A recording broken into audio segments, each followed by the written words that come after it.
Assalamualaikum warahmatullahi wabarakatuh. Lailatukum sa'idah. Merhaba arkadaşlar. İyi akşamlar. Good night. Selamat malam semua ya. Baik, kali ini saya akan menceritakan salah seorang ulama. Ulama terkemuka. Ulama yang pandai. Ulama yang cerdas. Terutama terkenal dalam mendebat aliran-aliran yang sesat. Seperti Mu'tazilah dan lain sebagainya. Ulama ini namanya Al-Imam Abu Bakar Al-Baqillani. Al-Imam Abu Bakar Al-Baqillani ini adalah ulama Ahlus Sunnah wal Jamaah. Abu Bakar Al-Baqillani ini muridnya dari Al-Bahili. Al-Bahili ini muridnya dari Al-Imam Abul Hasan Al-Ash'ari. Yani Al-Imam Ahlus Sunnah wal Jamaah ya. Nah, namun kali ini saya akan berfokus menceritakan tentang Al-Imam Abu Bakar Al-Baqillani, tentang kecerdasannya. Bagaimana Al-Imam Abu Bakar Al-Baqillani mendebat Raja Romawi. Bagaimana mematahkan argumen-argumen orang-orang Nasrani di sana. Nah, langsung saja kita lihat videonya ya, ceritanya. Perjalanan Al-Imam Abu Bakar Al-Baqillani ke negeri Rum.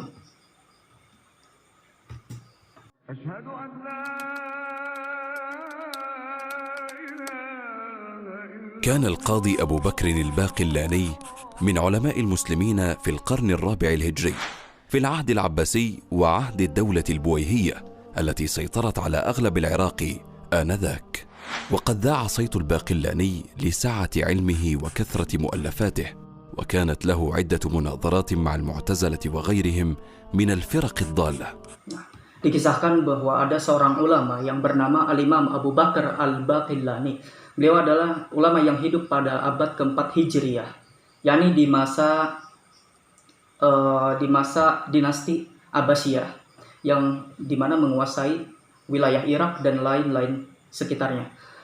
Al-Imam Abu Bakar Al-Baqillani juga terkenal dengan karangan-karangan kitabnya yang begitu banyak dan juga ilmunya yang begitu luas, dan juga terkenal saling berdialog, berdiskusi, berdebat dengan golongan-golongan Mu'tazilah. استطاع فيها أن يفحمهم وأن يظهر ضعف حجتهم. ولما سمع الملك عضد الدولة البويهي عن ذكائه وعلمه وحضور بديهته، أرسله إلى بلاد الروم في مهمة كبيرة تتعلق بالسياسة الخارجية للدولة. Ada seorang Raja Romawi. Raja Romawi mendengar kecerdasan Al-Imam Abu Bakar Al-Baqillani. Nah, Raja Romawi ini memanggil Abu Bakar Al-Baqillani, memanggil Al-Baqillani ke negerinya, ke negeri Rum. Nah, memanggil karena raja ini kepo. Secerdas apa sih Al-Imam Abu Bakar Al-Baqillani yang sering mengalahkan argumen orang-orang sesat, orang-orang ya di luar Ahlus Sunnah wal Jamaah, orang-orang Nasrani dan lain sebagainya. Maka dipanggil Al-Imam Abu Bakar Al-Baqillani. هل أرسلك الملك فقط لإبرام المعاهدة مع الروم؟ أم أن هناك أمرا آخر فضيلة الإمام القاضي؟ وما الذي دفعك للتفكير في أمر آخر سيدي رئيس البحار؟ لأنك يا سيدي القاضي لست شخصا عاديا، أنت من علماء المسلمين، فلا بد أن للرحلة أهدافا أكبر. صدقت فراستك يا رئيس البحار، إن ملك الروم يحب المناظرات العلمية، ومن هنا كانت لدينا الفرصة لنبين لهم عقيدة المسلمين وانحراف عقيدة نصارى الروم. وفق. Di sela-sela perjalanan seorang nahkoda dengan Al-Baqillani ini ngobrol-ngobrol. Ini membahas tentang kenapa, nanya-nanya nahkoda ini kenapa dipanggil ke negeri Rum, ke Romawi. Pasti ada masalah yang penting. Nah, Abu Bakar Al-Baqillani kan menjawab ini ada masalah politik juga. Dan juga ini panggilan diskusi ilmiah dari Raja Romawi. Karena Raja Romawi ini suka berdiskusi ilmiah. Nah, Raja Romawi karena suka diskusi ilmiah, makanya manggil. Dan Abu Bakar Al-Baqillani mengatakan kepada nahkodanya mengatakan ini adalah kesempatan kita, katanya, kesempatan kita untuk memberitahu akidah yang benar, akidah umat Islam. وفقك الله يا قاضي المسلمين. سمعت أن المنجمين قالوا إن رحلتك هذه ستكون رحلة ميمونة. حتى أنت يا رئيس البحار تقول مثل هذا الأمر الفاسد. التنجيم ليس من الإسلام في شيء، ولا يعلم الغيب أحد إلا الله أو من ارتضى من رسله بإذنه تعالى. واعلم أخي أن الخير والشر بقدر الله، وليس للكواكب والنجوم ها هنا مثقال ذرة من القدرة. ونعم بالله. Nahkoda bilang, si Nahkoda, ini menurut ilmu perbintangan katanya, menurut ramalan, ini perjalananmu Abu Bakar Al-Baqillani ini akan membawakan keberuntungan. Kata Imam Abu Bakar Al-Baqillani, rupanya kamu ini terpengaruh dengan ilmu-ilmu peramal. Sesungguhnya ilmu peramal ini tadi disebutkan ya, peramal ini bukanlah bagian dari Islam. Ilmu-ilmu peramal bukanlah bagian dari Islam. Segalanya itu telah ditakdirkan dari Allah Subhanahu wa taala. ولما وصل الباقلاني إلى بلاط ملك الروم واستعد لملاقاة الملك كانت المفاجأة. معذرة يا قاضي المسلمين، أنت لا تستطيع الدخول على الملك بهذه العمامة حتى تنزعها، ولا هذا الزي حتى تستبدله، وأن تخلع خفيك أيضا. Setelah Imam Abu Bakar Al-Baqillani sampai di istananya, lalu dihadang sama menteri, Wazir al-Mamlakah, menteri kerajaannya. Dihadang, pas mau masuk, Al-Baqillani pas mau masuk itu dihadang. Suruh menterinya ngomong, suruh copot pakaian-pakaian kamu, copot khufnya, copot sepatunya, sorbannya, imamahnya, suruh dicopot. Karena seorang raja itu tidak menerima pakai pakaian seperti Anda. Begitu kata wazirnya. لا والله لا أفعل ذلك، ولا أدخل على الملك إلا على ما أنا عليه من الزي واللباس، وإلا فخذ هذه الرسالة تقرؤونها وترسلون جوابها لأعود به. ولكن ما المانع؟ هذه هي أعرافنا، فلماذا تظن نفسك مختلفا؟ اسمع يا وزير الملك، أنا رجل من علماء المسلمين، وقد رفعنا الله بالإسلام وأعزنا بنبينا عليه الصلاة والسلام. وأيضا إن من شأن الملوك إذا بعثوا رسلهم إلى ملك آخر أن يرفعوا أقدارهم ولا يقصدوا إذلالهم، لا سيما إن كان الرسول من أهل العلم، فإن أراد مني الدخول دخلت كما أدخل على خليفة المسلمين، وإن كره ذلك فليقرأ كتابنا ويرد الجواب ويردنا إلى صاحبنا، ولا حاجة لنا في اللقاء. Abu Bakar Al-Baqillani menjawab, tidak, saya tidak akan masuk. Intinya begitu. Saya tidak akan melepas pakaian yang saya kenakan ini. Jika rajamu tetap ngotot ingin melepas pakaian ini, saya tidak akan masuk. Saya akan menuliskan pertanyaan di surat, lalu kamu kirimkan kepada raja, dan saya akan menunggu jawabannya. Jadi debatnya nggak bertemu langsung, jadi lewat surat menyurat. Terus menteri, si wazirnya ini ngomong, kenapa sih kamu Al-Baqillani tetap ingin memakai pakaian seperti itu? Nah, langsung dijawab sama Imam Al-Baqillani, Allah memuliakan kami dengan pakai pakaian seperti ini. Memuliakan kami di sini artinya ulama. Sebagaimana Rasulullah Shallallahu Alaihi Wasallam memakai sorban, memakai imamah. Nah, maka Allah memuliakan kami dengan cara-cara seperti ini. Nah, dikatakan juga, bukankah seorang tamu itu harusnya dimuliakan, dihormati, bukannya seperti ini kan? Intinya gitulah.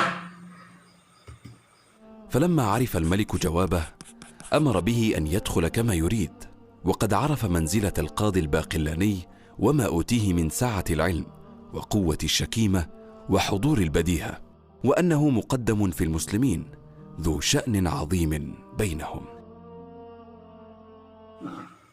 Si menteri ini terus ngelapor ke rajanya, ini Al-Baqillani gak mau masuk kalau disuruh lepas pakaiannya. Terus si Raja Rum ini memperbolehkan Imam Abu Bakar al-Baqillani masuk dengan pakai pakaian sorban imamah seperti itu. Akhirnya memperbolehkan. Ini artinya Imam Abu Bakar al-Baqillani menjaga muruahnya, menjaga wibawa. ذكرنا أن القاضي الباقلاني الذي كان في زيارة لملك الروم كان قد رفض أن يدخل على الملك إلا بعمامته وزيه وخفيه، فنزل الملك على رأيه، وعلم بالضرورة أن القاضي الذي رفض أن يخلع خفيه عند لقائه حري به ألا يركع أو ينحني عند دخوله، فأراد خديعته بأن جعل الباب قصيرا حتى يضطر إلى الانحناء. Lalu ketika diperbolehkan masuk, Imam Abu Bakar al-Baqillani, seorang raja menyambut ya, udah menunggu nih Abu Bakar al-Baqillani. Nah, si raja ini punya insting, punya pemikiran bahwa pasti Abu Bakar al-Baqillani ketika berhadapan dengan raja ini pasti gak mau nunduk, gak mau menundukkan badan. Pasti kayak gitu, orang Islam kan tidak tunduk pada orang-orang kerajaan Nasrani gitulah, membungkukkan badan maksudnya. Nah, lalu si raja ini dan menteri ini punya rencana biar si Imam Abu Bakar al-Baqillani, biar Al-Imam Abu Bakar al-Baqillani ini tetap nunduk sama si raja ini, sama si raja Romawi. Akhirnya dibuatlah pintu yang pendek, yang pintu biasa itu dipendekin, dibuat pendek sama si raja Romawi atas idenya si raja. Biar apa? Biar nunduk gitu. إلى الانحناء والركوع عند دخوله، فلما رآه القاضي فكر، ثم أدار ظهره ودخل من الباب وهو يمشي إلى الخلف، فتعجب الملك من فطنته، ووقعت له في قلبه هيبة عظيمة. Terus Imam al-Baqillani itu ngelihat kenapa ini pintu, mikir ya, kenapa ini pintu pendek nggak biasanya. Oh, langsung Imam Abu Bakar al-Baqillani langsung memutar balik badan, dia masuk menonggengin raja gitu. Gila, raja Romawi ditonggengin sama Imam Abu Bakar al-Baqillani.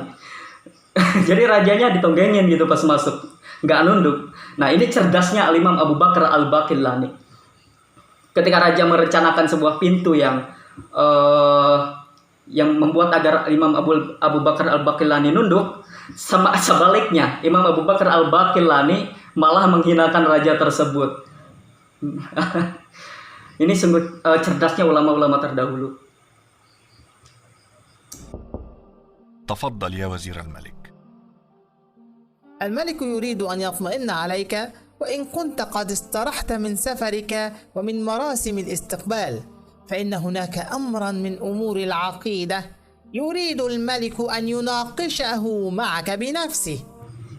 Imam Abu Bakar al-Baqillani ya, jadi bahwa disuruh istirahat di ruang istirahat sama raja. Setelah istirahat dan setelah siap untuk berdebat, baru akan perdebatan akan dimulai. فهل أنت مستعد لذلك يا قاضي المسلمين؟ بمشيئة الله وبمعيته، كل ما تطرحونه ستجدون جوابه ها هنا يا وزير المملكة. أخبر الملك أنني سأكون حاضرا في الموعد الذي اتفقنا عليه. Terus Wazir Mamlakah nanya, apa kamu siap untuk berdebat? Imam Abu Bakar al-Baqillani, dengan izin Allah, insyaallah saya selalu siap untuk menghadapi pertanyaan-pertanyaan dari raja. أخبرني يا قاضي المسلمين، ما تقولون في المسيح عيسى ابن مريم عليه السلام؟ روح الله وكلمته وعبده ونبيه ورسوله كمثل آدم، خلقه من تراب ثم قال له كن فيكون. Perdebatan dimulai. Raja melontarkan pertanyaan, Raja Romawi. Apa pendapat kamu tentang Nabi Isa alaihi salam? Imam Abu Bakar al-Baqillani menjawab, Nabi Isa adalah hamba Allah, Nabi Allah. Beliau juga Rasul Allah, sama seperti Nabi Adam alaihi salam. Diciptakan dari tanah, kun fayakun, jadilah jadi. Maaf nih, nyusunnya ya begitulah intinya. Nyusunnya agak ribet lah. Maklum saya bukan mahasiswa jurusan bahasa Arab, masih belajar lah. يا مسلم تقولون إن المسيح عبد نعم، كذا نقول وبه ندين. ولا تقولون إنه ابن الله. معاذ الله، ما اتخذ الله من ولد وما كان معه من إله. حسنا.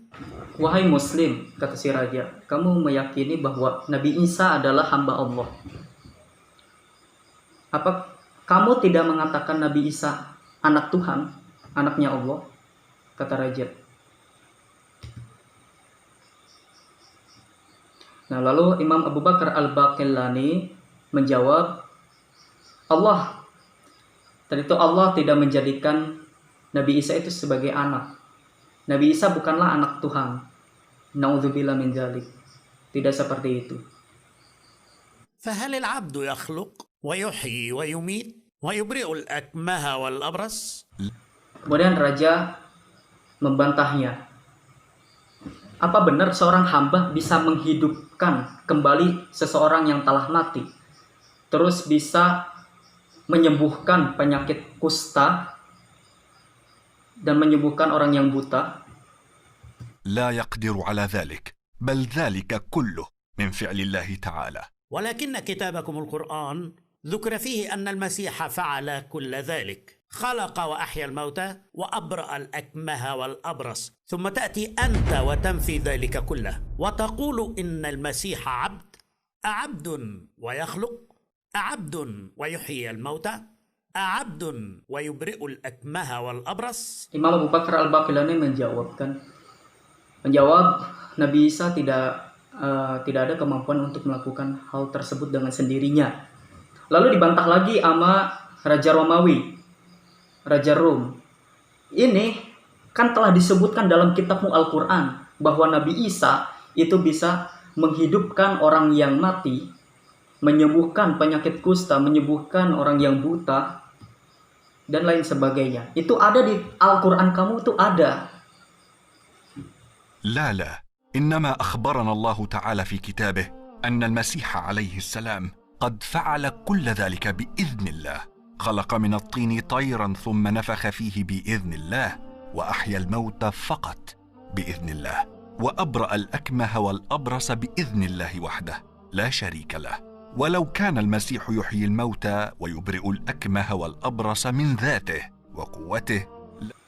Kemudian Abu Bakar Al-Baqillani menjawab, bahwa itu semua adalah mukjizat atas izin Allah. Jadi Nabi Isa bukan Nabi Isa sendiri yang bisa memiliki kekuatan hal tersebut, tapi atas izin Allah, mukjizatnya.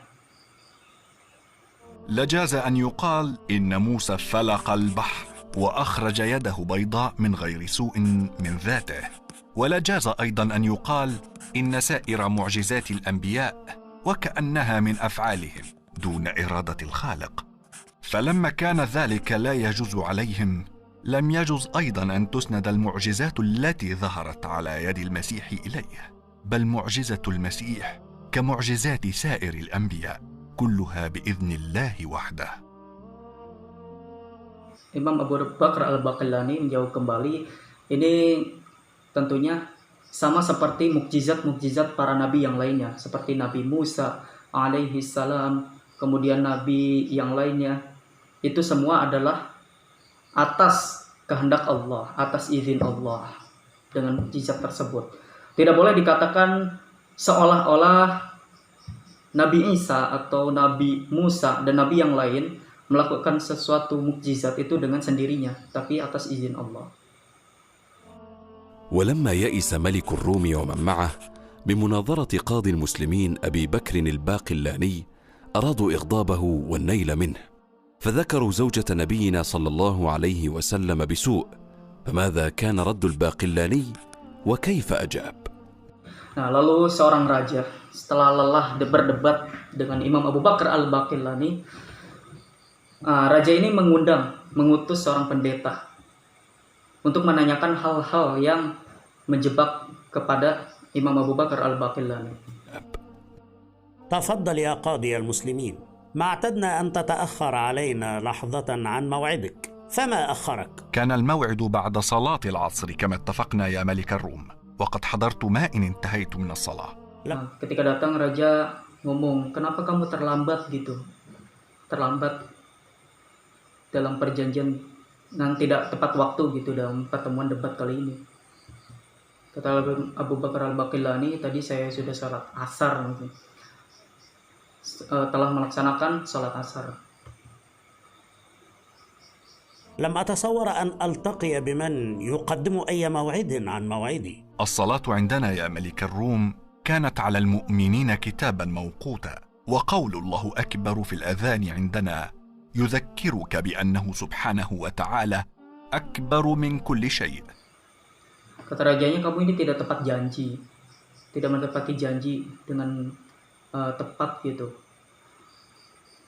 Nah, Imam Abu Bakar Al-Baqillani jawab, sholat itu kewajiban gitu yang harus didahulukan.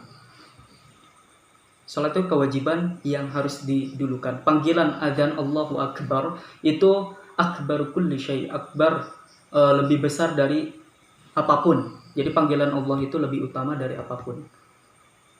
لا عليك يا قاضي المسلمين، فلا أريد تعطيل الحديث أكثر من ذلك. لدى هذا القس سؤال نريد منك الجواب. تفضل اطرح مسألتك أيها القس. أخبرني يا أيها القاضي، ما فعلت زوجة نبيكم وما كان من أمرها بما رميت به من الإفك؟ عندما عجز المنافقون عن النيل من محمد عليه الصلاة والسلام أرادوا طعنه في ظهره، فتكلموا بحق زوجته ما تكلموا، وخاض معهم من خاض دون علم، وقد برأها ربنا من فوق 7 سماوات، وبين لهم عظيم قولهم وفضح المنافقين وأخزاهم. Lalu si pendeta nanya pertanyaan yang menjebak, menyudutkan orang Islam.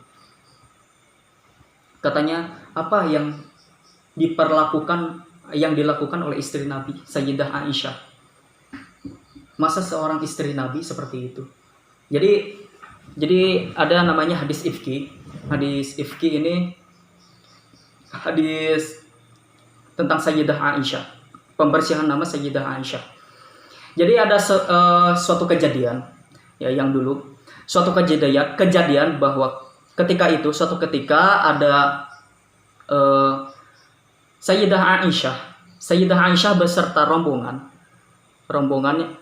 itu baru balik perang, baru pulang dari perang, baru selesai perang, yang ingin pulang ke Madinah. Nah, Sayyidah Aisyah radhiyallahu anha itu beliau ketika di perjalanan kalungnya hilang, kalungnya terlepas karena gak enak. Ini kalau gak salah kalungnya ini pemberian dari Rasulullah Shallallahu Alaihi Wasallam. Akhirnya Sayyidah Aisyah nyari kalungnya ke belakang.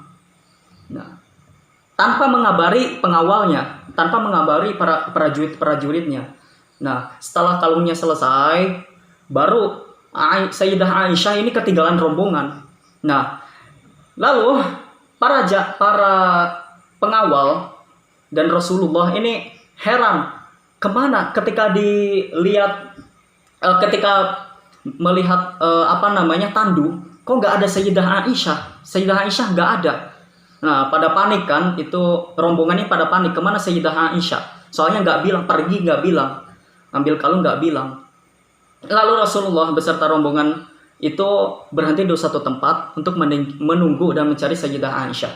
Nah, Sayyidah Aisyah nggak sengaja ketemu salah seorang sahabat Rasulullah. Saya lupa namanya siapa, laki-laki. Nah, dibantulah Sayyidah Aisyah oleh sahabat ini, dituntun sampai bertemu kembali sama rombongan. Nah, rombongan yang tadinya panik dari kejauhan melihat Sayyidah Aisyah sedang berdua-duaan oleh sahabat tadi. Maksudnya berdua jalan dari kejauhan, terlihat berdua jalan.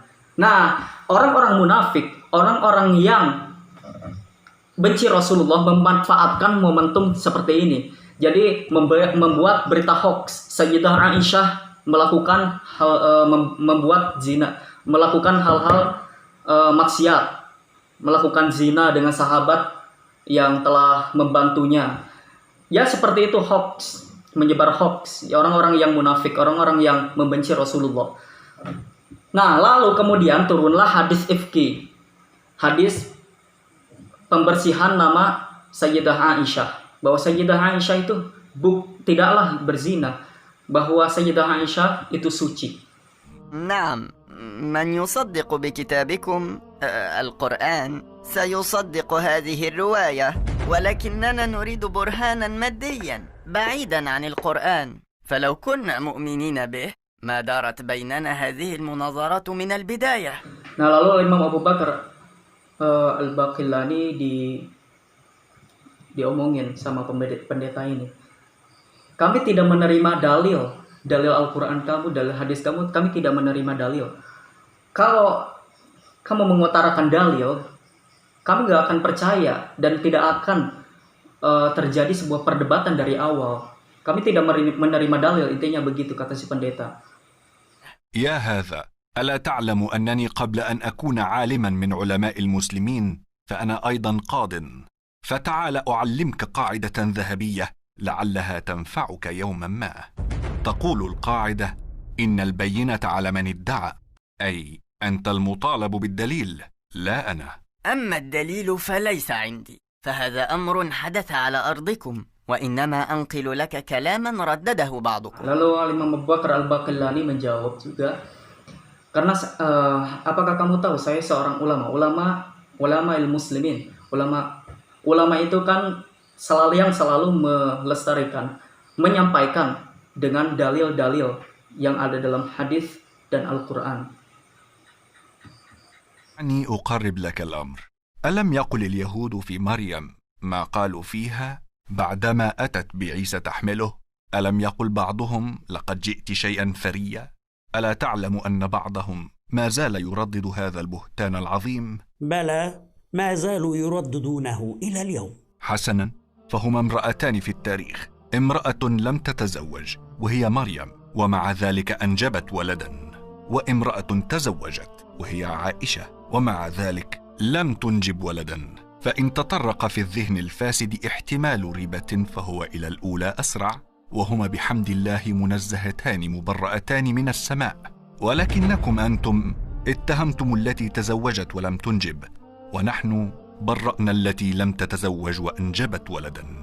Pendeta ini kan menuduh ini Sayyidah Aisyah berzina. Ya. Lalu dibalikin sama Al-Imam Abu Bakar Al-Baqillani, dibalikin. Kita pun dibalikinnya gini, itu gimana Sayyidah Maryam yang melahirkan seorang anak tanpa seorang suami. Kami tidak menuduh Sayyidah Maryam berzina, tapi kalian menuduh kami Sayyidah Aisyah itu berzina. Ini sungguh gak logis. Gak logis ya kan, tadi Sayyidah Aisyah yang sudah nikah, Sayyidah Aisyah sudah nikah. Nah, dituduh berzina, tapi tidak mempunyai anak. Dituduh berzina, tapi tidak mempunyai anak. Ini cukup logis ya. Nah, terus gimana ini Sayyidah Maryam? Sayyidah Maryam itu punya anak loh, melahirkan seorang anak, tapi dikatakan bahwa tidak mempunyai seorang ayah. Nah, itu gimana? Lebih tidak logis. Kami pun tidak menuduh Sayyidah Maryam itu berzina. Nah, أيها القس، هل لديك رد على هذا الجواب؟ الحقيقة أن وقت المناظرة قد انتهى، وغدا مناظرة أخرى. langsung raja memutuskan untuk diakhiri pertemuan tersebut. Tiba-tiba berakhir. بيني وبينك يا قاضي المسلمين كلامك في المناظرات السابقة دخل في قلبي ولا أجد له جوابا ولا أستطيع تكذيبك، ولكن ولكن ما زال في صدري شيء من الإسلام لا أفهمه. وما هو يا وزير المملكة؟ أفصح. Si Wazir al-Mamlakah datangi Imam Abu Bakar al-Baqillani di ruangan istirahatannya. Nanya, mengungkapkan rasanya. Kata si Wazir al-Mamlakah, saya memperhatikan Anda ketika berdebat. Dan itu merasuki hati saya. Masuk ke dalam hati saya. Tapi ada satu persoalan yang saya masih bingung tentang Islam. أنتم المسلمون عندكم عنصرية. نعم عندكم عنصرية. تبيحون لأنفسكم زواج اليهودية أو النصرانية ولا تبيحون لغيركم الزواج ببناتكم. نحن نتزوج اليهودية لأننا آمنا بموسى، ونتزوج النصرانية لأننا آمنا بعيسى، وأنتم متى ما آمنتم بمحمد زوجناكم بناتنا.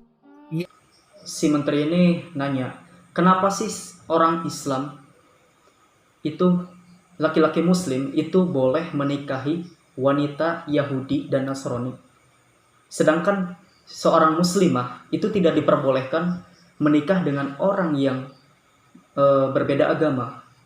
Muslimah tidak boleh menikah dengan orang Yahudi maupun Nasrani.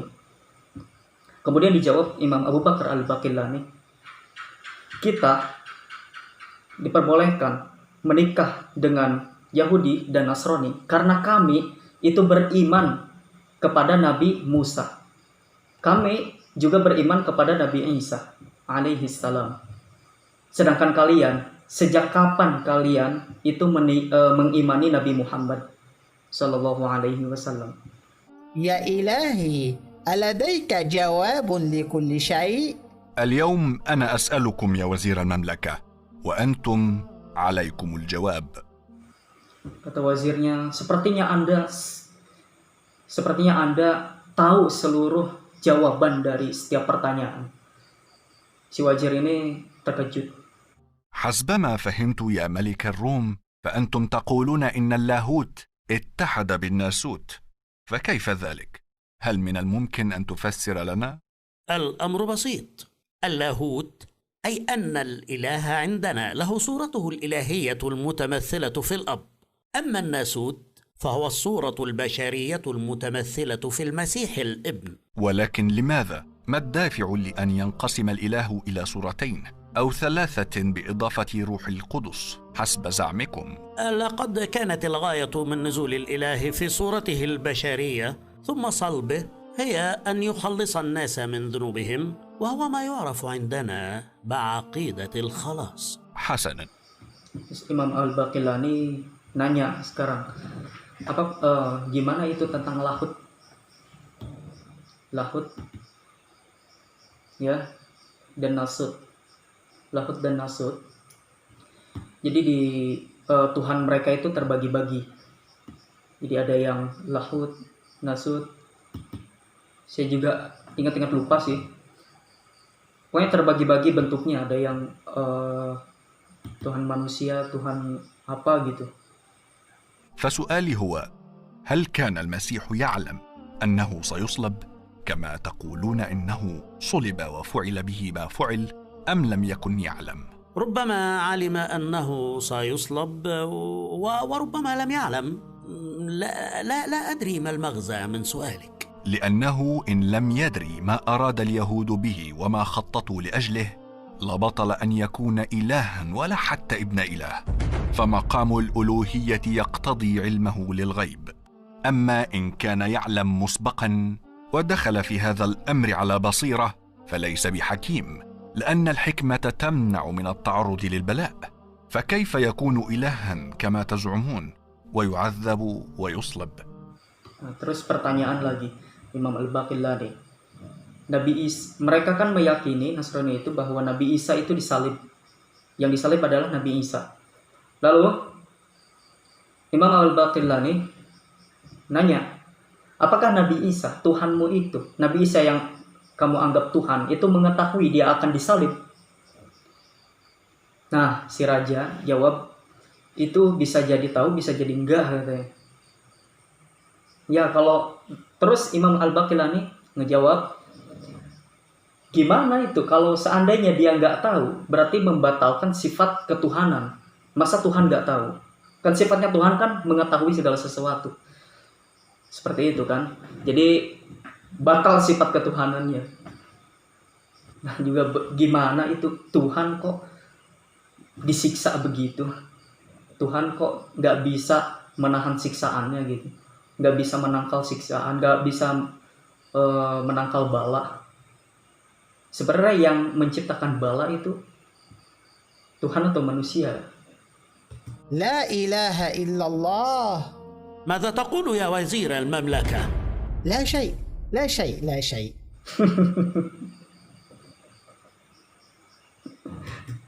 Menterinya ngomong la ilaha illallah. Si menteri tercengol langsung ngomong la ilaha illallah. Kata raja, "Mada taqulu ya wazirul mamlakah?" Katanya, "Ngomong apa kamu?" La syai, kata wazirnya.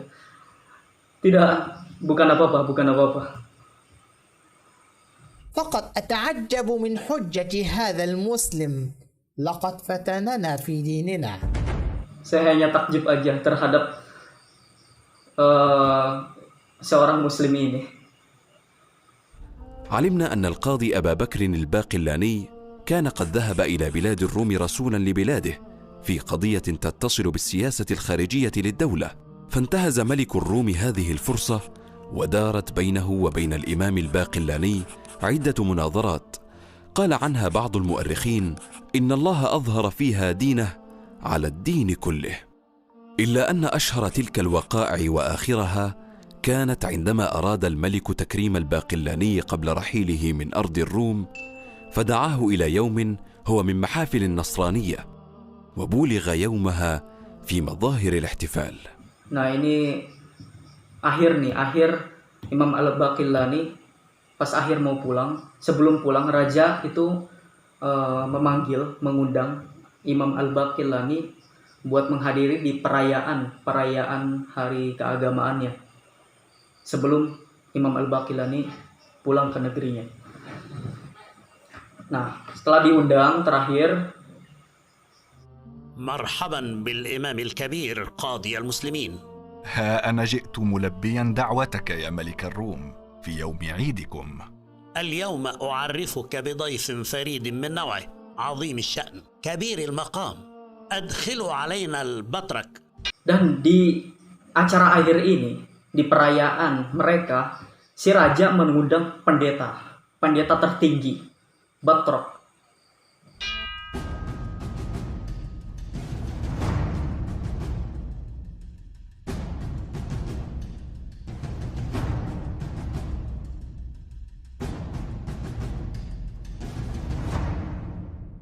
يا فقيه، هذا هو البطرك الأكبر، قيم الديانة وولي النحلة. Kata raja, wahai faqih, ini adalah seorang Batrok. Ini Batrokul Akbar, seorang pendeta tertinggi yang kuat agamanya. مرحبا بالبطرك الأكبر، كيف حالك وكيف حال الأهل والولد؟ Langsung Imam Abu Bakar Al-Baqillani melontarkan pertanyaan, sapaan kepada si pendeta tertinggi. Wahai, kata Imam Abu Bakar Al-Baqillani, kaifa haluk? Bagaimana kabar Anda? Bagaimana kabar Anda, istri dan anak-anak Anda? Wah, di situ tercengok kan? Tercengok lagi. Pada heran, pada bingung kan? ماذا تقول يا هذا؟ Kata si pendeta, ngomong apa sih kamu? أسألك يا نيافة البطرك، كيف حالك وكيف حال الأهل وكيف حال الولد؟ لابد أنك جننت إذن. وما أنكرتم من كلامي؟ يا هذا، ألا تعلم أننا ننزه هؤلاء عن الصاحبة والولد؟ Kata rajanya, kamu udah gila apa? Kamu nanya apa gitu? Yang benar nanya. Kamu pertanyaan, apakah kamu sudah gila maksudnya gitu? Apa kamu tidak tahu bahwa pendeta itu bersih, suci, disucikan dari anak dan istri? يا هؤلاء، تستعظمون لهذا الإنسان اتخاذ الصاحبة والولد وتربؤون به عن ذلك، ولا تستعظمونه لربكم عز وجهه فتضيفون ذلك إليه سوءة لهذا الرأي. ما أبين غلطه. Kalian saja mensucikan pendeta dari anak. Mengapa Tuhan kalian tidak disucikan? Kan Tuhan mereka itu kan beranak, mempunyai anak. Nah, pendeta aja kamu sucikan dari anak. Mengapa Tuhan kalian tidak disucikan? ما ترى في أمر هذا الشيطان؟ تقضي حاجته وتلاطف صاحبه ملك المسلمين وتبعث بالهدايا إليه وتخرج هذا العراقي من بلدك اليوم إن قدرت، وإلا لم آمن الفتنة به على النصرانية. Si raja terus bisik-bisik sama si pendeta ini. Apa pendapatmu? Mataro, apa pendapatmu tentang setan ini? Wah, gila. Imam Abu Bakar Al-Baqillani dikatain setan sama raja ini. Terus si pendeta ini ketakutan dengan jawaban. Belum juga mulai debat, belum juga mulai panas debat. Ini pertanyaan cuma disapa doang, si pendeta ini udah takut. Ngomong sama rajanya, suruh pulang gitu, suruh dipulangin. Ngomong sama rajanya, si pendeta ini udah ketakutan dengan Abu Bakar Al-Baqillani. Baru pembukaan ibaratnya begitu. ففعل الملك ذلك وعجل بتسريح أبي بكر وبعث معه عدة من أسار المسلمين ووكل بالقاضي من جنده من يحفظه حتى يصل إلى مأمنه. Dan Imam Abu Bakar Al-Baqillani pulang dan sampai pulang dengan dikawal oleh prajurit-prajurit dari Rum sampai tujuan, sampai negaranya. Nah, sekian. Nah, itu. Jadi Imam Abu Bakar Al-Baqillani ini ulama cerdas ya, ulama Ahlus Sunnah wal Jamaah. Ini adalah Imam Abu Bakar Al-Baqillani, ini muridnya dari Al-Bahili. Al-Bahili ini ulama juga yang terkemuka, ulama yang cerdas juga. Nah, Al-Bahili punya guru namanya Al-Imam Abul Hasan Al-Ash'ari. Nah, Imam Abu Hasan Al-Ash'ari ini Imam Ahlus Sunnah wal Jamaah ya. Nah, murid-muridnya aja cerdas, begitu cerdas murid-muridnya, apalagi gurunya, apalagi guru-gurunya, apalagi Al-Bahili, apalagi Abul Hasan Al-Ash'ari. Sungguh cerdas. Nah, Abu Hasan Al-Ash'ari udah diraguin lagi ya kecerdasan beliau. Masya Allah. Abu Hasan Al-Ash'ari itu memang dikatakan sebelumnya itu beraliran Mu'tazilah. Abu Hasan Al-Ash'ari yang sebagai Imam Ahlus Sunnah wal Jamaah dulunya Mu'tazilah. Ya. Karena ikut bapak tirinya namanya Ali Al-Jubba'i. Ali Al-Jubba'i ini seorang tokoh Mu'tazilah. Nah, kemudian Abu Hasan Al-Ash'ari yang tadinya pernah di Mu'tazilah keluar dari Mu'tazilah. Jadi Ahlus Sunnah wal Jamaah, itu sungguh hebatnya Imam Abu Hasan Al-Ash'ari. Nah, Imam Abu Hasan Al-Ash'ari suatu ketika pernah berdebat dengan ayahnya sendiri. Ayah tirinya, dikatakan ayah tirinya, yaitu Ali Al-Jubba'i. Nah, Imam Abu Hasan Al-Ash'ari nanya sama bapaknya. Ibaratnya kayak gini. Wahai ayahku, saya akan bertanya kepada Anda 3 pertanyaan. Saya beri Anda 3 pertanyaan. Yang pertama, orang yang mati, orang yang meninggal dalam keadaan bertakwa. Yang kedua, orang yang meninggal dalam keadaan maksiat. Dan yang ketiga, orang yang meninggal sebelum balik. Artinya anak kecil yang meninggal. Nah, bagaimana posisi ketiga orang ini ketika di akhirat? Nah, Ali Al-Jubba'i ayahnya menjawab, yang pertama, orang yang bertakwa, orang yang beriman meninggal itu posisinya di akhirat nanti akan masuk surga dengan derajat yang tinggi. Kemudian yang kedua, orang yang maksiat akan masuk di neraka. Kemudian yang ketiga, itu anak kecil itu tidak akan masuk neraka, melainkan masuk surga. Tapi derajat surganya tidak setinggi orang-orang yang bertakwa. Ada juga yang mengatakan tidak masuk surga, tidak masuk neraka. Nah, terus Abu Hasan Al-Asy'ari ngebantah seperti apa? Abu Hasan Al-Asy'ari membantahnya seperti ini. Anda percaya terhadap keadilan Allah. Anda percaya bahwa Allah akan memberikan yang terbaik terhadap hambanya. Nah, itu kan di antara prinsip Mu'tazilah kan seperti itu. Allah itu akan memberikan yang terbaik terhadap hambanya. Nah, terus Abu Hasan Al-Asy'ari membantah seperti ini. Yang kedua, yang anak kecil. Nah, anak kecil nggak adil dong. Diwafatkan waktu kecil sehingga tidak dapat merasakan surga yang spesial, surga yang tinggi. Anak kecil nggak ngerasain surga yang tinggi gitu. Ini nggak adil dong. Tuhan nggak adil dong. Nanti bakal protes dong si anak kecil ini ketika di akhirat sama Tuhan. Kenapa diwafatkan dalam waktu sebelum balik gitu? Kenapa nggak tidak diberi kesempatan waktu dewasa gitu, sehingga bisa mengerjakan amalan-amalan yang soleh, sehingga bisa meraih surga yang kedudukan yang tinggi. Nah, Ali Ad-Jubai, bapaknya menjawab, karena Allah Maha Tahu si orang anak ini Allah wafatkan sebelum ia balik. Karena Allah tahu ketika dewasa nanti seorang anak ini adalah ahli maksiat. Nah, makanya Allah wafatkan sebelum ia balik. Nah, ini berarti Allah memberikan yang terbaik terhadap hambanya. Iya, benar. Nah, terus dibalikin sama Abu Hasan Al-Asy'ari.